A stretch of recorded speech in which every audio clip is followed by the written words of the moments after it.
saying? Smear campaign has hit a new low. I'll get into the specifics in just a moment. But I want to be perfectly clear about what has taken place. Senate Democrats and their allies are trying to destroy a man's personal and professional life on the basis of decades-old allegations that are unsubstantiated and uncorroborated. That, Mr. President, is where we are. This is what the so-called resistance has become. A smear campaign, pure and simple, aided and abetted by members of the United States Senate. 8 weeks ago, Democrats on the Judiciary Committee received a letter from Dr. Christine Blasey Ford with an uncorroborated allegation of misconduct. She had requested the matter be handled discreetly and confidentially.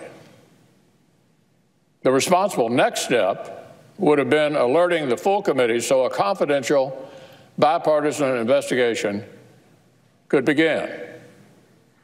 Committee staff would have followed their standard practice for investigating background information.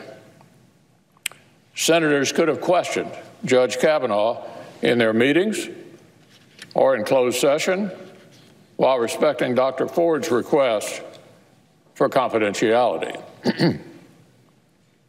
Oh, but Democrats didn't do any of that. They sat on Dr. Ford's letter for 7 weeks, kept it secret. They did nothing. They bid their time. And then they threw Professor Ford's wishes overboard and leaked it to the press. Our colleague from Delaware has himself indicated that either the ranking member's office or the Democratic committee staff likely leaked the document. As I've noted, we know the chain of custody of the letter went through the Democratic side of the Judiciary Committee. So, Mr. President, does this sound like Democratic senators take their responsibilities seriously and want to get to the truth? Or does it sound like a choreographed smear campaign that ignored Dr. Ford's request for confidentiality in order to inflict maximum damage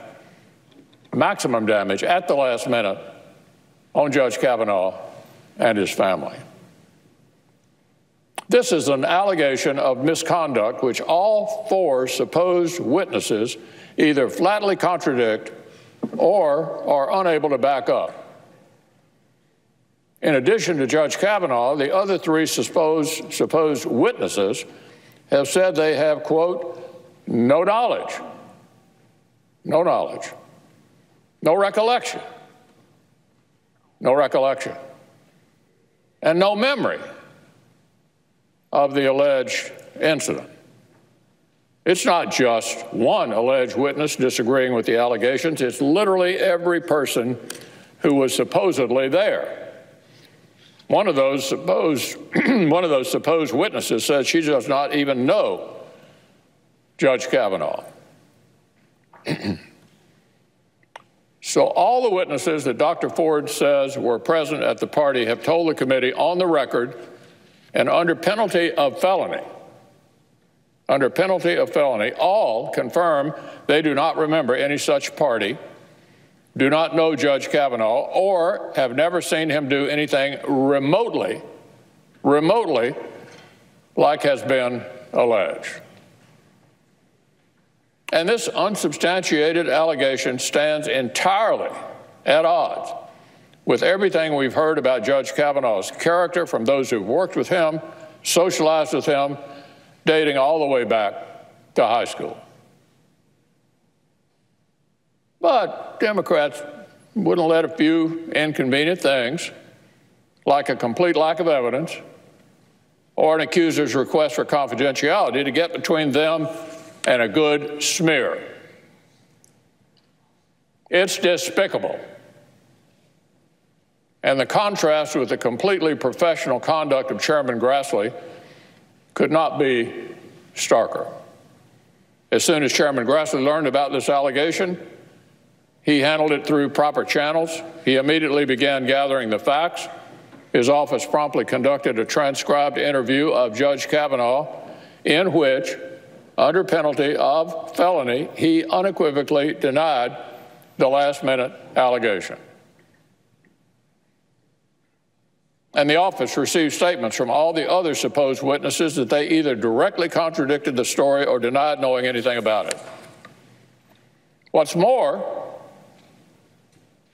Chairman Grassley ensured that Dr. Ford could be heard in a forum of her own choosing, either here or in California, either in public or in private, either with the staff or with the members.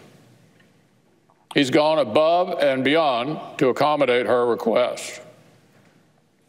Thanks to him, we have a fair and open hearing scheduled for Thursday. Dr. Ford will be able to state her allegation under oath, and Judge Kavanaugh will be able to respond. But the smear campaign didn't stop there. That was just Act One. Just Act One. According to the reporter of this second allegation, the accuser, quote, came forward because Senate Democrats began looking, and now they're calling for even further delays and further obstruction over a second decades-old allegation that is so thin and so unsupported that the New York Times refused to even run a story about it. This claim is so dubious that the New York Times passed on the story entirely after looking into it. Here's why the New York Times declined to publish. Quote, interviewed several dozen people over the past week in an attempt to corroborate her story and could find no one with firsthand knowledge.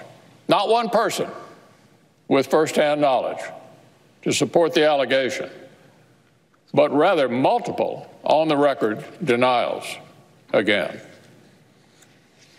The Times also reported that the claimant said she herself is uncertain of her claim. That's the New York Times, whose credo is all the news that's fit to print. And it found this latest last-minute allegation not even fit to print. Oh, but that hadn't stopped Judiciary Committee Democrats from shoveling it into their smear campaign and demanding for further delays. They kept this one secret from Republicans, too, by the way. Evidently, several Democratic offices knew of this allegation for at least a week. But like with Dr. Ford's claim, they sat on this one, too. So the committee could not take any proper action. They just wanted it to wind up in the press. Another orchestrated last-minute hit on the nominee. And now they're acting like it's a legitimate reason to delay things even further, as though they hadn't already announced themselves as completely opposed to his nomination anyway. As if they hadn't already promised the far left they would lead the fight to bring this nomination down, whatever it took, whatever the cost. Whatever it took, whatever the cost. Let's put aside this last-minute, unsubstantiated smear. Let's return to the facts. Let's have a fair hearing on Thursday. Here are the facts that we do have. Hundreds of men and women who have known Brett Kavanaugh across his life have written or spoken out that he is a man of strong character and tremendous integrity. Numerous witnesses testified before the Judiciary Committee that he's a trusted mentor, a loyal friend, and a lifelong champion of women.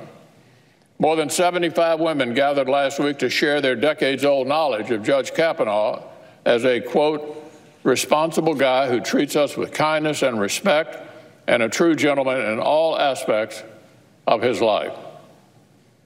And separately, of course, it remains beyond reasonable dispute that Judge Kavanaugh's legal brilliance and excellence on the bench make him one of the very most qualified Supreme Court nominees in the history of our country.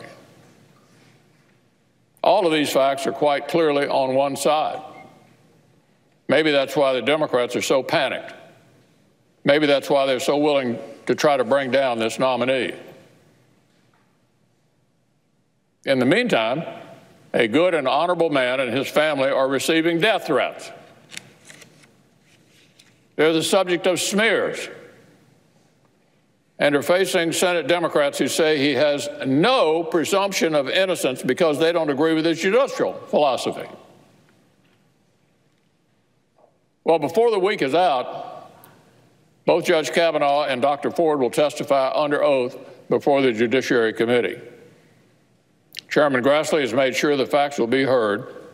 Judge Kavanaugh and the American people deserve nothing less. And I want to make it perfectly clear, Mr. President, Judge Kavanaugh will be voted on here on the Senate floor. Up or down, on the Senate floor, this fine nominee to the Supreme Court will receive a vote in this Senate in the near future.